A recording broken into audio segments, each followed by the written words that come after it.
So, we just wrapped up 2019. So, this is a great example. Use it. We just wrapped up 2019. How are you going to respond in 2020 to situations that life gave you in 2019? What daily habits are you going to invoke? What daily habits are you going to leave in 2019? What daily habits are you going to invoke? What daily habits are you going to leave in 2019? What daily habits are you going to invoke? And what daily habits are you going to leave in 2019?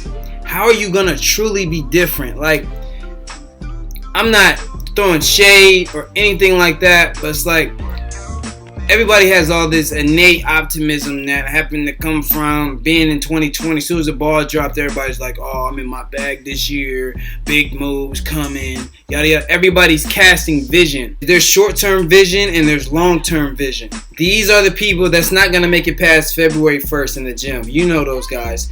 The people that's now got this new optimism because it's new year, new me. But we're not going to see them in the gym past February 1st.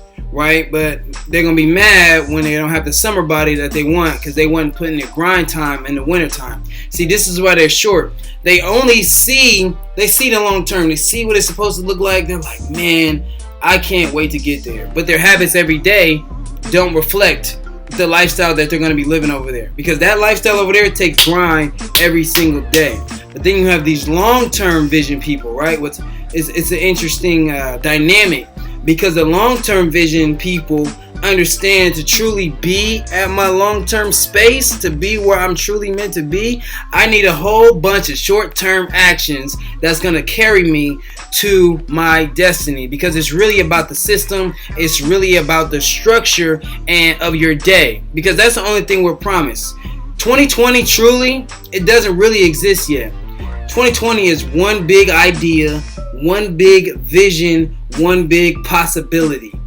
It is. So the people who have long-term vision and can really cast vision and understand how to get there, they understand how valuable the short term is. But the people with the short-term vision only see the long term and they never place themselves in spaces to execute in the short term. But these two people, these two polar opposites, neither one of them are going to be perfect. Neither one of them are going to be perfect. Neither one are going to be perfect. Don't have no pity parties when you can't be perfect in 2020. But what's interesting about 2020 vision is that it's not perfect, but it's clear, it's sharp, it's direct, and it is what you need to get where you want to get to. This is awesome. This is going to project you faster. This person over here, that long-term vision, that's great, but we're not going to be perfect. So what we need in 2020 is clear and sharp vision. No matter how far away we get, no matter close, we still know 2020 is going to be a big year for me. In 2020, I'm going to make it happen. It's really about how you respond to situations that life throws at you. And honestly, I'm big on providing value. If you don't have relationships that provide value, then you need to step into another place. But the relationship that we have with life, if you really think about it, you were just planning it here, right? You didn't really have a choice. It just happened. And more often than not, it's really about the response that you have to circumstances that really happened to you. And let's just take it for example. Let's say you were born in a specific place. Well, you didn't have any choice of that. You have to respond to, first off, where you're born. You come up, you grow up, things change. You still have situations all along the way that we must respond to. Life provides value to you and me by placing us in situations ultimately that we cannot control. I'm going to say that again. Life provides value for you and me more often than not by placing us in situations that we cannot control. So we've talked a lot about the things that we can't control: your energy, your attitude, your effort, your space, who you're hanging around, those things. But let's say you're doing great in all those areas, but your mom passes away. You lose your job. Your car's not working. Your girlfriend dumps you. Whatever it may be, you lose the game. You're back on the sideline. Something goes wrong. At that point in time, you always have a decision to make. You can make a bad situation worse, or you can make a bad situation better. And that's the value that life provides for you and me. And that's where growth is going to come from in these spaces. So every day we got to be sharp. We got to be clear. We have to have clear expectations for ourselves. We need to be sharp in our actions, clear in our relationships, sharp in our schedule. Those things every 24, because that's what's truly going to get us the success we want in 2020. That's how you respond. Every 24, you create the correct actions, you create for yourself, and you stay sharp, you stay clear in your expectations for your goal. And before you look up, man, you're going to be there. That's how you respond. That's actually the end of Guidelines How to Get Off the Sideline. I dropped a 7-video series. Been doing it since about middle of 2019. And I'm excited. I'm glad that we got to do this work together. If you enjoyed it, I hope you appreciated it. I hope that it would provide value for you personally in your life. And I hope that you enjoyed watching it.